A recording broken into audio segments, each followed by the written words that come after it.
khói làm chiều bờ tre mãi ra gánh những cao cơn một nắng hai sương.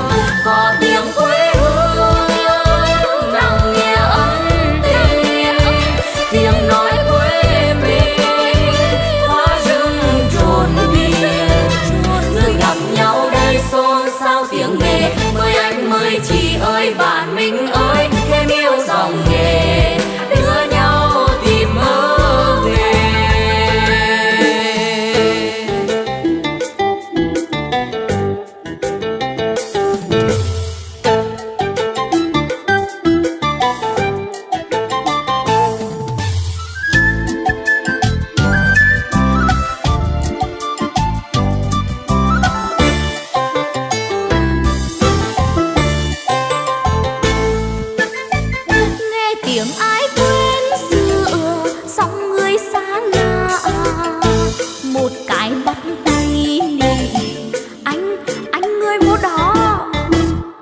Dòng quê ta đậm đa sâu nặng, tiếng nói quê mình mộc mạc mà thương, tiếng của quê hương về trong nỗi nhớ.